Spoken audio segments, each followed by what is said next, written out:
오늘 우리에게 주신 말씀은 요한복음 7장 14절에서 19절입니다. 이미 명절의 중간이 되어 예수께서 성전에 올라가사 가르치시니 유대인들이 놀랍게 여겨 이르되 이 사람은 배우지 아니하였거늘 어떻게 그를 아느냐 하니 예수께서 대답하여 이르시되 내 교훈은 내 것이 아니요 나를 보내신 이의 것이니라. 사람이 하나님의 뜻을 행하려 하면 이 교훈이 하나님께로부터 왔는지 내가 스스로 말함인지 알리라. 스스로 말하는 자는 자기 영광만 구하되 보내신 이의 영광을 구하는 자는 참되니 그 속에 불의가 없느니라. 모세가 너희에게 율법을 주지 아니하였느냐? 너희 중에 율법을 지키는 자가 없도다. 너희가 어찌하여 나를 죽이려 하느냐? 아멘. 우리 오늘은 한번 인사를 나누면서 예배를 한번 했으면 좋겠습니다. 옆 사람 보시면서 참 잘 오셨습니다. 예, 참 잘 오셨습니다. 귀한 또 그런 은혜의 나눔이 있는 시간이 되었으면 좋겠습니다. 지금 저희 은혜로 장로교회는 매일 성경 순서에 따라서 요한복음 말씀을 계속 묵상하고 있습니다. 제가 요한복음을 설교할 때마다 계속해서 반복드리는 게 뭐냐 하면 요한복음은 나머지 세 개의 복음서 공관복음과 조금 차이가 있다라는 얘기를 계속하고 있습니다. 특별히 지난 주일에 저희들은 요한복음 5장에 기록된 38년 된 병자가 나은 내용을 통해서 예수님이 누구인지 확실한 증거를 가졌음에도 불구하고 넘어야 할 그 하나의 장벽을 넘지 못했던 유대인들의 안타까운 모습을 저희들은 지난주에 살펴보았습니다. 간략하게 제가 지난주 내용을 요약해 드린다면 그들이 예수님에 관하여 가졌던 확실한 세 가지 증거가 뭐였냐 하면 첫 번째 증거는 예수님이 행하신 역사가 증거였다라고 말했습니다. 예수님은 38년 된 병자를 낫게 하는 것 이전에 이미 오병이어 기적과 왕의 신하를 낫게 하는 여러 가지 표적을 보여주셨습니다. 그것이 확실한 증거다. 두 번째 증거는 뭐냐 하면 하나님 아버지께서 직접 증언하신다 그랬습니다. 그리고 세례받을 때에 이는 내 사랑하는 아들이다. 하나님께서 음성을 들려주셨다라고 말했습니다. 그리고 마지막 요한이 제시했던 세 번째 증거는 너희들이 지금 읽고 있는 그 성경, 그 당시 성경은 구약 성경입니다. 그 구약 성경 자체가 하나의 증거다. 이렇게 말했습니다. 그래서 너희들은 예수님이 누구인지를 발견해야 한다. 이것이 본질이었습니다. 그런데 너무나 안타깝게도 정말 안타까운 것이 뭐냐면 진리를 보라고 주었던 그 율법, 성경에 기록된 내용의 어떤 내용이 그들의 발목을 잡고 말았던 것입니다. 저는 지난주에 그들이 넘지 못한 장벽을 뭐라고 말했냐면 안식일이다 그렇게 말했습니다. 그러면서 저희 은혜로 장로교회가 넘어야 할 장벽이 혹은 형식주의, 율법주의가 아닐까 저는 그렇게 얘기를 드렸습니다. 그리고 오늘 본문으로 내용이 연결이 됩니다. 사실은 오늘 본문으로 가기 전에 지난 한 주간 동안 저희들은 요한복음 6장을 통해서 오병이어 기적에 관한 내용을 배웠습니다. 그런데 공교롭게도 내용상 보면 5장과 7장이 아주 자연스럽게 연결되는 것을 볼 수 있습니다. 실제로 오늘 설교를 들으면서 느끼시겠지만 내용이 상당히 많이 중복이 됩니다. 같은 사건을 두고 해석하는 내용이 많이 있습니다.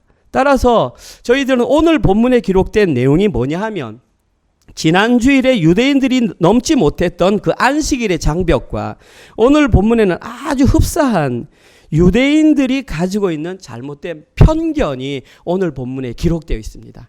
따라서 저희들은 오늘 본문을 통해서 유대인들이 가졌던 편견은 무엇인지 그리고 그들은 왜 편견을 갖게 되었는지 너무나 감사하게도 오늘 본문에는 그 편견을 해결할 수 있는 방법까지 오늘 제시되어 있습니다. 그 내용들을 통해서 우리가 가진 편견이 무엇이며 우리는 어떠한 신앙생활을 해야 하는지 또 새롭게 결단하는 시간이 되었으면 좋겠습니다. 오늘 가장 먼저 첫 번째로 살펴볼 내용은 유대인들이 가졌던 두 가지 편견입니다. 제가 그냥 한글로만 두 가지 편견 했는데 영어로 아주 잘 번역을 했습니다. 저 단어가 어렵더라고요. 제가 읽기에는. 저렇습니다. 편견이라는 단어가.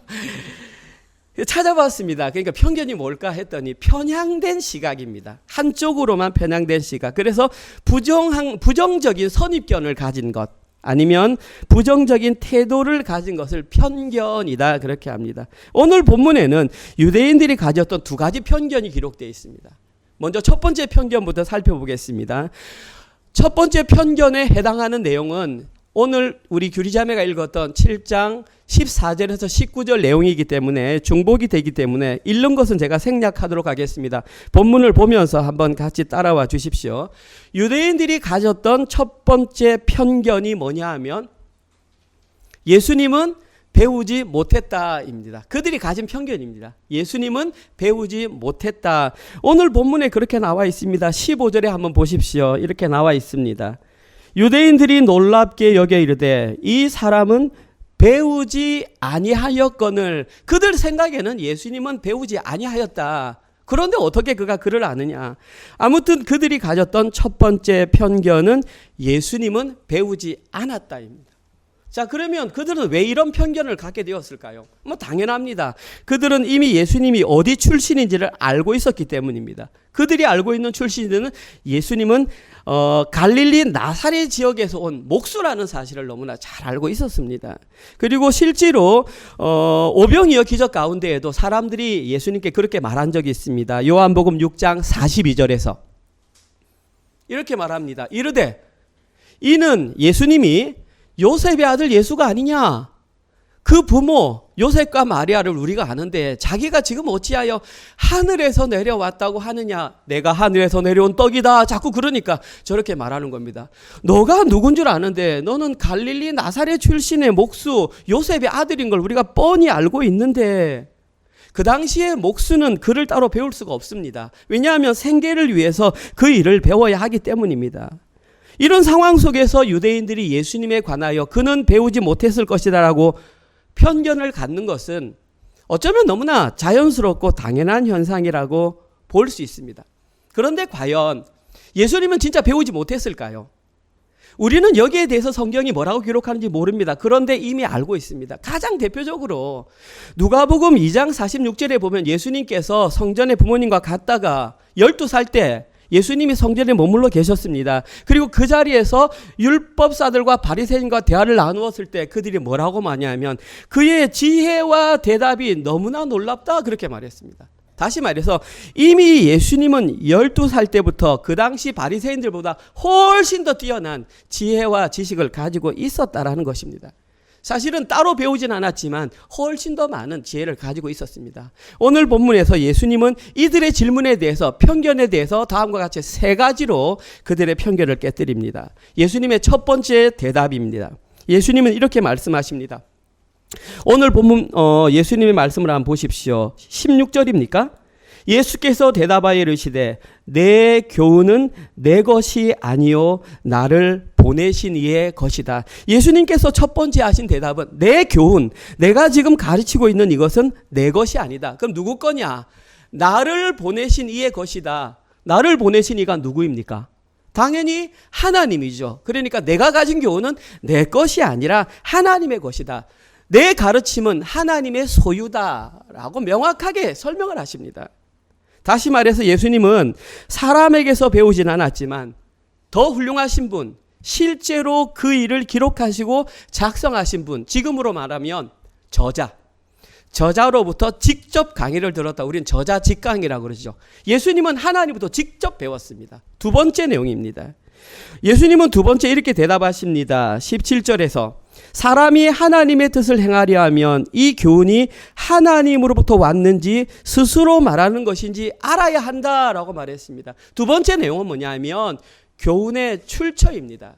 내가 가진 교훈은 내가 스스로 만들어낸 것이 아니라 하나님으로부터 왔다. 쉽게 말해서 예수님의 가르침만 하나님으로부터 온 가르침이라고 오히려 그들에게 말하고 있습니다. 왜냐하면 나만, 저기 보십시오. 사람이 하나님의 뜻을 행하려 하면 나만 하나님의 뜻을 올바로 행하고 있기 때문에 내 교훈만 하나님께로 왔다. 이렇게 말하고 있습니다. 마지막으로 예수님께서 세 번째 대답하신 내용은 그 다음 구절입니다. 18절 스스로 말하는 자는 자기 영광만 구하되 보내신 이의 영광을 구하는 자는 참되니 그 속에 불의가 없느니라.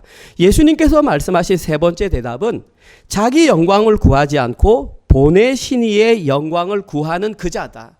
나는 내가 내 걸 영광을 구하는 것이 아니라 보내신 이 하나님의 영광을 구하는 자가 바로 나다.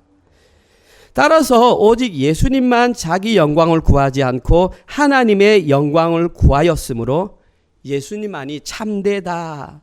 이 말의 반대 의미는 뭐냐 하면 너희들은 참되지 못하다 이 말입니다. 예수님은 서둘러 세 가지 내용을 얘기하셨지만 사실은 이 모든 내용은 한 구절에 요약되어 있습니다. 19절에 요약되어 있습니다.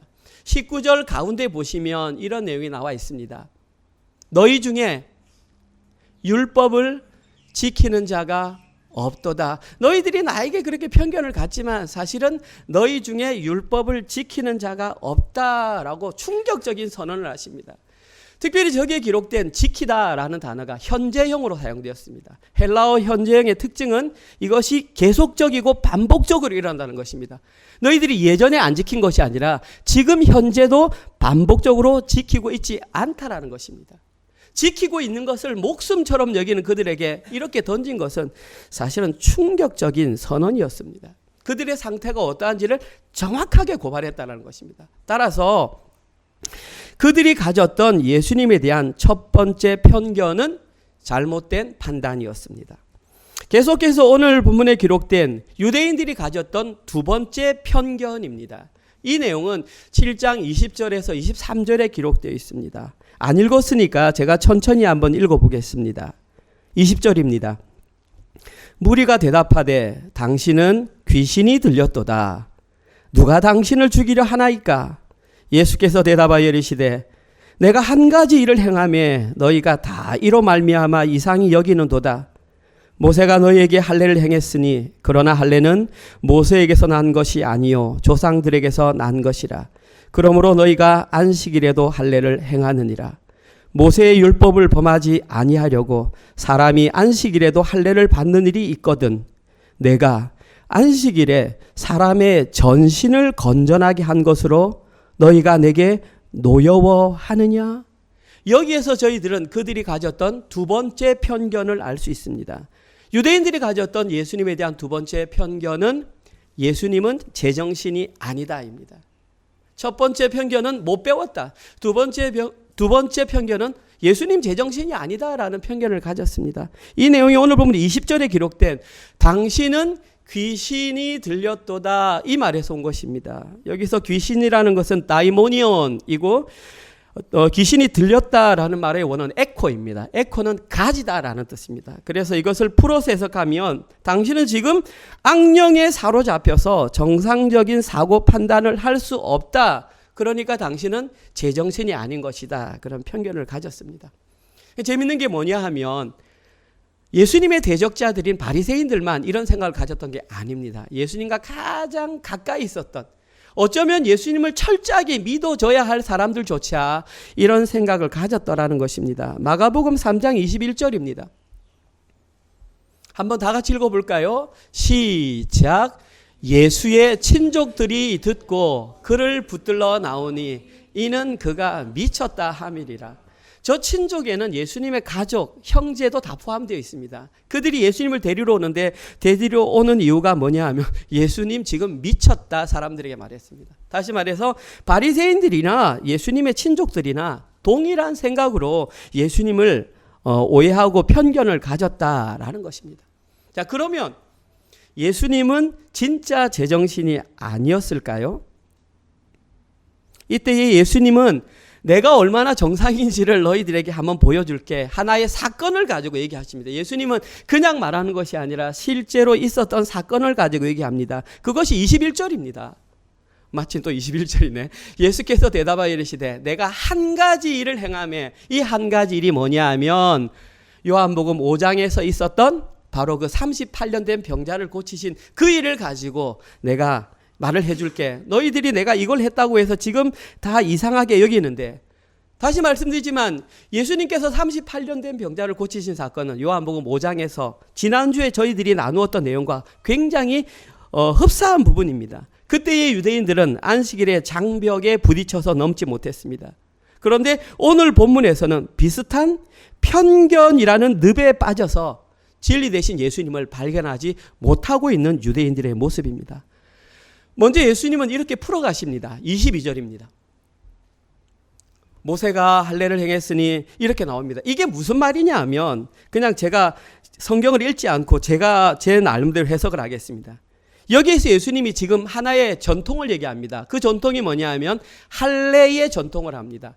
아시는 분들은 아시겠지만 할례는 이스라엘의 남자아이가 태어나면 그 포피 끝을 8일 만에 자릅니다. 8일 만에 자릅니다. 자, 그런데 안식일은 며칠 만에 지킵니까? 7일 만에 지킵니다. 자, 그러면 어떻게 아이가 태어나다가 보면은 7일째 되는 안식일에도 아이가 태어날 수 있습니다. 자, 그러면 이 안식일을 지키기 위해서 그 산모는 아이를 끝까지 붙잡고 있다가 안식일에 태어나면 안 돼. 그리고 그 다음 지나서 뿡 하고 애를 낳습니까? 못하지 않습니까? 안식일에도 애가 낳을 수 있지 않습니까? 그러면 안식일에 애가 낳았어요. 그런데 안식일에는 일을 하면 안 돼. 그런데 그 아이의 포피를 자르는 것은 일이라는 것입니다. 결론적으로 말해서 안식일에 포피를 자르면 안식일의 율법을 어긴 게 되지 않습니까? 그럼 두 가지 율법이 결국은 충돌되는데 그 당시 이스라엘 사람들은 아주 자연스럽게 안식일에 아이가 태어나도 할례를 그 안식일의 8일자가 되는 날에 할례를 자연스럽게 행했다라는 것입니다. 무슨 말이냐 하면 여기에 대해서 의문을 제기하는 사람이 단 한 사람도 없었습니다. 이 두 가지 율법이 충돌되는 거 아니야? 우리가 안식일을 지키려면 할례를 안 해야 되는 거 아니야? 하루 더 지나서 해야 되는 거 아니야? 왜 그들은 의문을 제기하지 않았을까요? 그들도 상식이 통하니까요. 당연히 율법을 지키다 보면 율법의 예외 조항을 인정해야 한다는 것을 그들은 너무나 잘 알고 있었습니다. 그런데 23절에 보시면 내가 남자아이의 포피를 자르는 그 할례가 아니라 38년 동안 악한 영에 눌려있던 사람들의 저게 중요한 단어는 전신을입니다. 남자의 포피 끝이 아니라 그의 전신을 건전하게 했는데 그것으로 너희들이 나를 지금 뭐라 하느냐? 무슨 말입니까? 너희들 너무나 모순된 삶 살고 있는 거 아니야? 예수님이 하시고 싶은 말은 이겁니다. 내가 제정신이 아니라 너희가 제정신이 아니야. 예수님은 실제로 본인이 하셨던 그 삶을 가지고 이렇게 말합니다. 내가 진짜야. 그리고 그 당시에 오직 예수님만 정상적인 사고를 하고 계셨다는 것이 명확하게 증명이 되었습니다. 따라서 그들이 주장했던 두 번째 편견 역시 잘못된 판단이었습니다. 자, 그러면 유대인이든 지금 저희들이든 잘못된 판단을 한다는 것이 뭐 그래 큰 문제가 될까요? 이 잘못된 편견이 문제가 되는 이유는 뭐냐 하면 잘못된 편견을 갖게 되면 예수님에 대해서 올바로 이해할 수 없게 되고 예수님에 대한 올바른 이해가 없으면 구원에서 멀어진다는 것입니다. 그냥 단순히 나에 대해서 오해하는 것 그건 상관없어. 그런데 너희들이 나에 대해서 오해함으로 말미암아 너희들이 구원에서 멀어지는 것이 안타깝다라는 것입니다. 지금 예수님은 자신이 행했던 일을 통해서 그들에게 그것을 말하고 있습니다. 그러면서 우리에게 말합니다. 너희들이 가진 편견은 없니? 우리에게 지금 묻고 계시는 것입니다.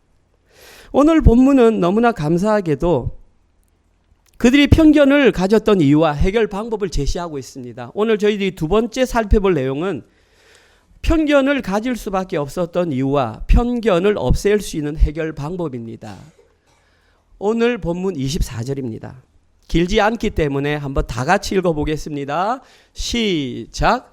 외모로 판단하지 말고 공의롭게 판단하라 하시니라. 예, 여기에 편견의 이유와 해결 방법이 다 들어 있습니다. 먼저 첫 번째, 그들이 편견을 가질 수밖에 없었던 이유. 왜 그들은 예수님에 대하여 오늘 본문에 기록된 두 가지 잘못된 편견을 갖게 되었을까요? 아직 나오면 안 되는데 나왔습니다. 괜찮습니다. 여러 가지 이유가 있을 것입니다. 여러 가지 이유가 있을 것인데 그들이 예수님에 대한 편견을 가질 수밖에 없었던 이유는 24절 앞부분에 나와 있는 그들이 예수님을 외모로 판단했기 때문입니다. 이제 보여주시면 됩니다. 그들이 예수님을 판단할 수밖에 없었던 이유는 예수님을 외모로 판단했기 때문입니다. 그러면 오늘 본문에 기록된 외모로 판단하는 것이 뭘까요? 그러면 그 단어를 알아야 됩니다. 여기에 기록된 외모라고 하는 헬라어 단어가 옵시스입니다. 저도 잘 모릅니다. 그냥 성경에 주석에 나와 있어서 말합니다. 옵시스라고 하는 단어가 외모입니다. 그리고 그것을 해석하면 얼굴, 외모 이런 뜻입니다. 그러니까 옵시스라는 단어가 얼굴이나 외모를 드러내는데 이 단어의 동사가 뭐냐 하면 옵토마이라고 합니다. 그리고 이 단어의 원래 뜻이 뭐냐 하면 보다 혹은 보이다라는 뜻입니다. 그리고 이 옵토마이라는 단어의 어원을 찾아서 올라가니 어디까지 갈라냐면 호라오라고 하는 단어까지 갑니다. 죄송합니다. 어렵게 해서. 그냥 그런 단어가 있습니다. 호라오가 뭐냐 하면 보다라는 단어입니다. 헬라어에는 여러 가지 보다 단어가 있는데 일반적으로 보다라는 단어는 블레뽀라고 하는 단어를 많이 씁니다. 그런데 오늘 본문에서는 호라오라는 단어에서 옵토마이가 왔고 그 단어가 옵시스로 되어서 그것이 외모라는 것입니다. 왜 이렇게 어렵게 말할까요? 결국은 이 옵시스라고 하는 단어에 뭐가 들어있냐면 보는 것, 시각이라는 것이 들어있단 말입니다. 눈에 보이는 것, 보는 것, 시각. 이 단어가 지금 이 시대의 영어에 그대로 남아 있습니다. 안과라고 하는 단어를 혹시 여러분들이 아십니까? 이 단어 또한 제가 잘 읽지 못하겠더라고요. 옵살몰로지 이렇게 하더라고요. 앞에 옵시스라고 하는 단어가 앞에 들어가 있습니다. 그것이 눈으로 보다라는 그 단어가 그대로 지금 이 시대까지 남아 있다라는 것입니다. 따라서 오늘 본문에서 외모로 판단했다라는 말의 의미가 뭐냐 하면 그들은 오직 눈에 보이는 것, 겉으로 드러난 것으로만 판단했다. 그랬기 때문에 편견을 가질 수밖에 없었다라는 것입니다. 그들이 편견을 가질 수밖에 없었던 이유는 예수님을 눈으로 보이는 것만 판단했다라는 것입니다. 그런데 한 가지 유념해야 될 것은 지금 이 시대에 우리는 다르게 판단할까요? A라는 사람이 B라는 사람이 있으면 그 사람을 판단할 때 우리는 보이는 것 외에 무엇으로 판단할까요? 그들이나 우리나 사실은 별 차이가 없습니다. 다시 말해서 그 당시 유대인들은 오직 눈에 보이는 대로 판단함으로 인해 예수님에 대한 잘못된 두 가지 편견을 가지게 되었던 것입니다. 그리고 여기에 대한 확실한 증거가 요한복음 6장에 그대로 나와 있습니다. 지난 한 주간 우리가 묵상했던 오병이어 기적 이후에 예수님과 제자들이라고 말하는 자들의 대화를 통해서 그들이 얼마나 눈에 보이는 것에 현혹되어 있었고 미혹되어 있었는지 명확하게 알 수 있습니다. 요한복음 6장 29절에서 36절입니다. 조금 길긴 하지만 한 절씩 읽어가면서 말씀드리겠습니다. 예수께서 대답하여 이르시되 하나님께서 보내시니 나를 믿는 것이 하나님의 일이다 이렇게 말했습니다. 그랬더니 그들이 이렇게 대답합니다. 그들이 묻습니다. 그들이 보십시오. 첫 번째 하는 말이 뭐냐 하면 우리가 보고 당신을 믿도록 행하시는 표적이 무엇이니까? 하시는 일이 무엇이니까? 그들이 요구하는 것은 표적입니다. 하시는 일입니다. 두 개의 공통점이 뭐냐 하면 모두 눈에 보이는 것입니다. 좀 보이도록 해달라는 것입니다. 그래서 또 말합니다. 하나의 예를 들어서 그들이 기록된 바 사람들이 하는 말입니다. 하늘에서 그들에게 떡을 주어 먹게 하였다. 자기 조상들에게 만나를 주어 먹게 하였다 함과 같이 우리 조상들은 광야에서 만나를 먹었습니다. 눈에 보이는 만나를 먹었습니다. 눈에 보이는 만나를 주세요. 예수께서 이르시되 내가 진실로 진실로 너희에게 이르노니 모세가 너희에게 하늘로부터 떡을 준 것이 아니라 내 아버지께서 너희에게 하늘로부터 참 떡을 주시나니 33절 하나님의 떡은 하늘에서 내려 세상에 생명을 주는 것이다. 결국 하나님의 떡이 뭐냐 하면 생명의 떡으로 온 나가 지금 그 본질이다. 34절 그들이 하는 말이 뭐냐 하면 그러면 그 떡을 항상 우리에게 주소서. 내가 이미 왔는데 그들은 그 떡을 또 보여달라고 합니다. 35절 예수께서 이르시되 나는 생명의 떡이니 내게 오는 자는 결코 줄이지 아니할 터이요 나를 믿는 자는 영원히 목마르지 아니하리라. 한 가지 잠깐만요. 생명의 떡을 먹으면 줄이지 않는 것은 이해가 돼요. 그런데 왜 저기에서 예수님은 나를 믿는 자는 영원히 목마르지 아니하리라 이렇게 말했을까요? 나중에 제가 해석해 드리겠지만 저기에 하나 힌트가 들어 있습니다. 예수님은 떡일 뿐만 아니라 마시는 생수임을 스스로 밝힌 적이 있습니다. 마지막 36절 그러나 내가 너희에게 이르기를 너희는 나를 보고도 믿지 아니하는도다. 이 내용은 예수님과 예수님을 찾아온 속칭 자기들 말로는 자칭 제자들이라고 하는 사람들과의 대화입니다. 이 대화에서 예수님이 말하고 있는 핵심 내용은 뭐냐 하면 내가 생명의 떡이다. 그리고 나를 먹는 자는 영원히 배고프지 않고 영원히 목마르지 않다. 무슨 말이냐 하면 그들만 영생을 누릴 수 있다. 그들만 구원받을 수 있다라는 것입니다. 다시 말해서 예수님은 지금 구원에 관하여 예를 들면서 오병이라는 하나의 사건을 통해 상징적으로 보여주고 있습니다. 그런데 그들에게는 상징이 없습니다. 그런 이미지 말고 그냥 실제로 눈에 보이는 팩트를 보여달라고 지금 계속해서 요구하는 것입니다. 예수님은 혹시나 제자들도 여기에 대해서 오해를 할까봐 십자가에 달려 돌아가시기 전에 제자들을 모아놓고 그들의 발을 씻긴 후에 만찬을 통해서 내가 말했던 오병이의 기적이 무엇인 줄 알아? 하면서 떡을 떼면서 이게 내 살이야. 포도주를 주면서 이것이 내 피야.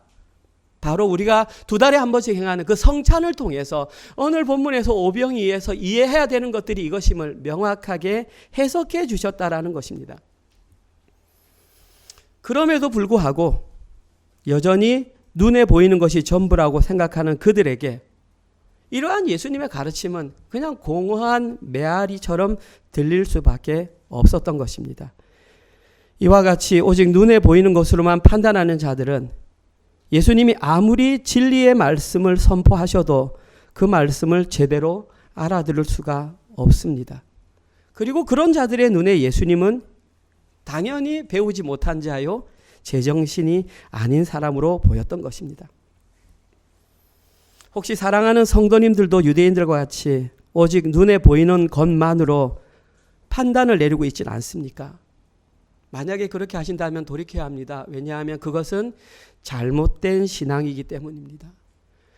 히브리서 11장에서 명확하게 말합니다. 믿음은 보지 못하는 것들의 증거라고 했습니다. 이 땅 가운데에 참된 믿음은 보는 것으로, 보는 것은 사실이고 현실입니다. 보지 못하고 그것이 믿음이죠. 오늘 본문에서는 그들의 잘못된 태도를 명확하게 지적합니다. 이 땅에서 진짜 하나님 나라의 백성으로 살아가는 자들은 그러한 나쁜 신앙을 반드시 제거해야 합니다. 자, 그렇다면 오늘 본문의 마지막 내용입니다.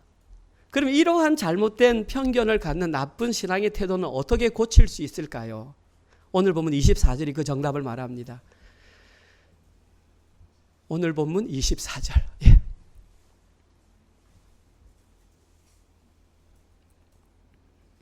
천천히 하셔도 됩니다. 오늘 본문 24절. 아까 우리 했던 부분이죠. 예. 다시 한번 더 읽어볼까요? 시작. 외모로 판단하지 말고 공의롭게 판단하라 하시니라. 저기에 정답이 정확하게 나와 있습니다. 확실하게 나와 있습니다. 찾으실 수 있겠습니까? 이러한 나쁜 신앙을 해결할 수 있는 방법이 무엇일까요? 공의롭게 판단하는 것입니다. 예, 편견을 제거하는 방법, 나쁜 신앙을 없애는 방법은 공의롭게 판단하는 것입니다. 자, 그러면 다시 공의롭게 판단하는 것을 이제 풀어야 됩니다. 자, 그러면 저 말을 그대로 그냥 글자 그대로만 한번 해석을 해보겠습니다. 저기에 기록된 공의롭게라고 하는 단어는 헬라어 디카이오스입니다. 디카이오스라고 하는 단어의 의미는 의로운, 올바른, 정의로운입니다. 따라서 저기에 기록된 공의롭게 판단하는 것을 글자 그대로 해석하면 어딘가에 치우치지 않고 공정하고 올바르고 정의롭게 판단하는 것. 다시 말해서 어떤 현상들이 있을 때에 이것은 올바를까? 이것은 그럴까? 이것은 바른 거야. 이렇게 판단하는 것이 과연 공의롭게 판단하는 것일까요? 만약에 그렇게 된다면 이 성경은 윤리책이 됩니다. 이 성경은 윤리책이 아니라 구원의 책입니다. 현실적인 글자로는 공의롭게 판단하는 것처럼 보이지만 사실은 그 정확한 의미를 해석하려면 한 번 더 들어가야 됩니다. 저기에 기록된 공의롭게라는 단어가 디카이오스면 그 명사가 뭐냐면 디카이오스네라고 합니다. 그 단어가 뭐냐면 의라고 하는 단어입니다. 우리가 너무 잘 아는 의. 그리고 성경적으로 이 의라고 하는 단어는 관계적인 용어입니다. 우리가 살아가는 어떤 일상적으로 드러난 현상의 용어가 아니라 관계적인 용어가 의입니다. 아담과 하와가 선악과를 따먹음으로 하나님과의 관계가 끊어졌을 때에 그걸 불이라고 하죠. 그리고 예수 그리스도께서 이 땅에서 십자가에 달려 돌아가심으로 그 관계를 연결했을 때 그것을 의라고 하는 것입니다. 따라서 저기에서 기록된 공의롭게 판단한다라는 것은 하나님과의 관계가 회복된 상태에서 판단하는 것을 말합니다. 하나님과의 관계가 회복된 상태에서 판단하는 것. 그때에 필요한 것이 뭐냐 하면 바로 성령 충만입니다. 왜냐하면 저 때에 회복된 관계에서 판단하는 것은 공의롭게 판단하는 것이며 앞에 말했던 외모로 판단하는 것의 반대입니다. 외모로 판단하는 것의 특징이 눈에 보이는 것이었잖아요. 근데 저것은 눈에 보이는 것이 아니라 눈에 보이지 않는 것. 눈에 보이지 않는 것은 영적인 것입니다. 오병이어 기적에서도 예수님께서 그렇게 말씀하신 적이 있습니다. 살리는 것은 육이 아니라 영이다라고 분명하게 말씀하셨습니다. 살리는 것은 영이니 육은 무익하다. 따라서 오늘 본문에서 공의롭게 판단한다라고 하는 것은 하나님과의 관계를 회복된 상태에서 판단하는 것, 눈에 보이는 것이 아닌 영적으로 판단하는 것. 그렇기 위해서는 반드시 성령 충만을 경험해야 한다. 갑자기 성령 충만 나오니까 좀 당황스럽죠. 제 말이 아니라 예수님의 말입니다. 내일 본문인지 모르겠지만 요한복음 7장 37절에서 39절에 그 답이 나와 있습니다. 명절 끝날, 저기 명절은 지금 저희들이 읽고 있는 7장의 연장선이니까 저기 명절은 초막절입니다. 초막절은 수장절이라고도 하고 장막절이라고 하고 유대인들이 이렇게 그 가지를 가지고 와서 이제 그 모든 내용들이 나중에 우리 박계천 선교사님이 실제적으로 이스라엘에서는 어떻게 하고 있는지 알려주실 것인데 저는 이스라엘 가본 적도 없고 본 적이 없기 때문에 늘 글로만 하는데 이제는 살아있는 그것을 우리가 배울 기회가 생겼습니다. 아무튼 저 초막절에 그들은 집 밖에서 이렇게 얼기설기해서 거기서 살아갈 그때에 그 끝날에 예수님께서 이렇게 말했습니다. 숨어서 올라가셨던 그분이 이제는 성전 광장에 서가지고 외칩니다. 누구든지 목마르거든 내게로 와서 마시라. 38절. 나를 믿는 자는 성경의 이름과 같이 이사야서 12장 3절에 기록된 구원의 우물에 기록된 것 같이 그 배에서 생수의 강이 흘러나오리라. 39절. 이는 그를 믿는 자들이 받을 성령을 가리켜 말씀하신 것이라. 예수께서 아직 영광을 받지 아니하셨으므로 성령이 아직 그들에게 계시지 아니하셨더라.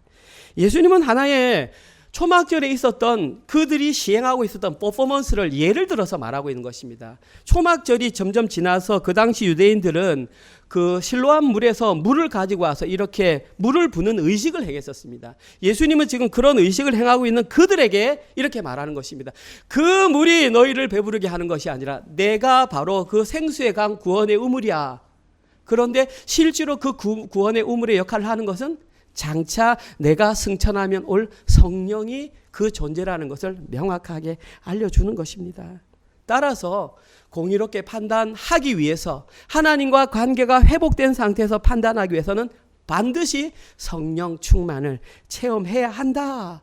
오늘 본문은 우리에게 말하는 것입니다. 그러할 때에 눈에 보이는 것이 아닌 성령이 주관하는 상태로 판단하게 된다. 경험하신 분들도 계시겠지만 지금 이 시대에 성령 충만함으로 살아가는 분들, 사람마다 해석이 다르죠. 특별히 저희 같은 보수교단에서 말하는 성령의 사역은 사실은 어떤 오순절에서 말하는 내용과는 조금 구별된 차이가 있습니다. 그러나 아무 상관없습니다. 성령님은 동일하게 역사하시는 성령입니다. 그 성령 충만한 자들에게서 공통적으로 나타나는 한 가지 현상이 뭐냐 하면 누군가의 허물을 보았을 때에 사람이 살다 보면 허물이 보입니다. 저도 허물이 당연히 많은 사람입니다. 그런데 살다 보면 그 허물이 보입니다. 그런데 그 허물이 보일 때에 성령 충만한 사람은 그 허물로 판단하는 것이 아니라 그 허물을 위해서 기도한다라는 것입니다. 이것이 증거입니다. 저 사람이 성령 충만한 사람인가 아닌가가 어떤 방언을 하느냐 이적을 일으키니까 기적을 일으키느냐 그것이 아니라 성령 충만한 사람은 어떤 사람이 잘못된 혹은 미숙한 부족한 모습이 보였을 때 쯔쯔쯔가 아니라 그것을 위해서 기도한다라는 것입니다. 이것은 실제로 경험한 사람만 알 수 있습니다. 허물을 가진 그를 위해 기도하는 것은. 결론적으로 성령 충만한 사람만 눈에 보이는 대로 판단하지 않을 수 있으며 그들이 바로 공의롭게 판단하는 진짜 그리스도인 하나님과의 관계가 회복된 자라는 것입니다. 그것이 오늘 본문에 기록된 공의롭게 판단하라의 정의였던 것입니다. 오늘 말씀을 마무리하겠습니다. 지금 저희 은혜로 장로교회는 아주 중요한 기로에 서 있습니다. 설립 5년 동안 저희들은 나름대로 굉장히 열심히 교회를 세워왔습니다. 근데 첫 번째로 지금까지 살아왔듯이 우리가 그냥 조용하게 아무 일 없었던 것처럼 큰 변화 없이 교회를 세워갈 것인가? 아니면 조금 불편하더라도 변화를 받아들여서 새로운 방향으로 우리 교회의 어떤 모양들이 세워져야 할 것인가? 선택을 해야 할 시점에 있습니다. 그런데 만약에 저희 교회가 하나님이 기뻐하시는 교회, 진정으로 예수 그리스도를 머리로 하는 교회가 되길 원한다면 저는 개인적으로 반드시 변화를 경험해야 된다고 생각합니다. 그리고 그때에 우리에게 가장 필요한 변화는 우리가 가지고 있는 잘못된 편견을 버리는 것입니다. 그리고 이 편견을 버리기 위해서는 그 원인을 알아야 하는데 너무나 감사하게도 오늘 본문은 그 원인을 정확하게 알려주고 있습니다. 편견을 갖게 된 원인은 눈으로만 판단하는 것입니다. 따라서 그것을 눈으로 판단하는 것을 버리는 변화를 경험해야 한다는 것입니다. 오늘 본문에서 유대인들은 예수님에 대한 잘못된 편견으로 인해 외모로 판단함으로 말미암아 이 땅에 임한 하나님 나라에서 멀어지고 말았습니다. 그것은 곧 구원에서 멀어졌다는 것입니다. 만약에 저희들도 그냥 그대로 변화 없이 그대로 간다면 여전히 편견을 가지고 다른 사람을 대하면서 유대인들이 걸었던 그 길을 답습할지도 모르겠습니다. 그런데 하나님은 우리에게 그 해결할 수 있는 방법을 명확하게 알려주셨습니다. 그 해결할 수 있는 방법은 공의롭게 판단하는 것입니다. 공의롭게 판단하는 것은 하나님과의 관계가 회복된 상태에서 판단하는 것입니다. 그리고 그때 판단하는 것이 성령 충만함으로 눈에 보이는 것이 아닌 영으로 판단하는 것입니다. 그리고 그때 나타나는 현상이 더 이상 허물이 아니라 그를 위한 기도 제목으로 보인다라는 것입니다. 이상한 현상입니다. 또한 저희들이 공의롭게 판단해야 되는 결정적인 이유는 공의롭게 판단하는 그 사람, 하나님과 관계가 연결된 그 사람들만 이 땅에 임한 하나님 나라를 하나님 나라의 원리로 살아갈 수 있기 때문입니다. 다시 한번 말씀드리겠습니다. 공의롭게 판단하는 그 사람들만 이 땅에 임한 하나님 나라를 하나님 나라의 원리로 살아갈 수 있기 때문입니다. 하나님 나라의 원리는 세상 원리와 다릅니다. 성도님들이 동의하실지 모르겠지만 실제로 이 땅의 교회 가운데에 이 땅에 임한 하나님 나라를 하나님 나라의 원리가 아니라 세상 원리로 살아가는 사람들이 굉장히 많습니다. 세상 사람들이 추구하는 그대로를 교회에서 추구하려고 하는 자들이 많습니다. 저는 그들을 종교인이라고 정의합니다. 신앙인이 아닙니다. 신앙인은 하나님 나라를 하나님의 원리로 살아가는 자들입니다. 그런데 몸은 교회에 있으면서 여전히 세상 사람들이 추구하는 그것을 계속 교회에서 추구하는, 오늘 본문은 강력하게 그것을 우리에게 저지하고 있는 것입니다. 너희들이 진짜 하나님 나라의 백성이냐?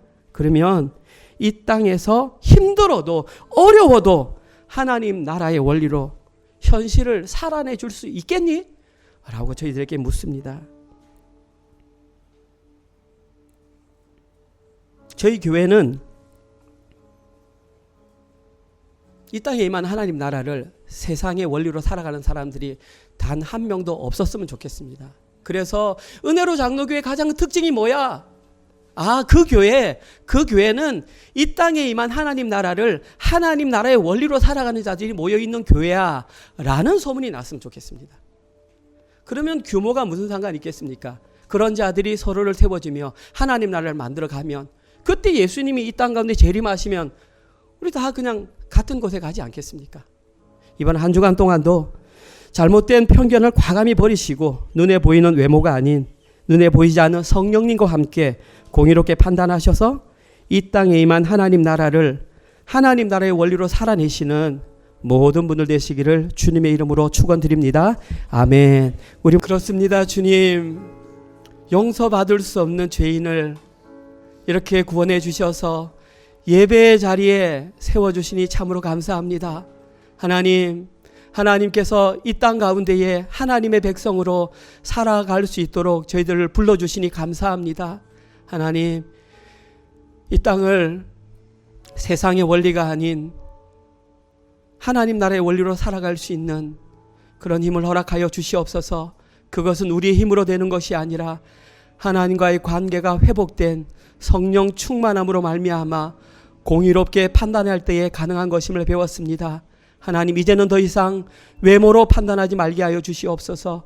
눈에 보이는 것으로 함부로 판단하지 말게 하시고 하나님과의 관계가 회복된 관계로 판단하여서 이 땅 가운데 임한 하나님 나라를 이 작은 것 은혜로 장로교를 통해서 함께 세워가게 인도하여 주시옵소서.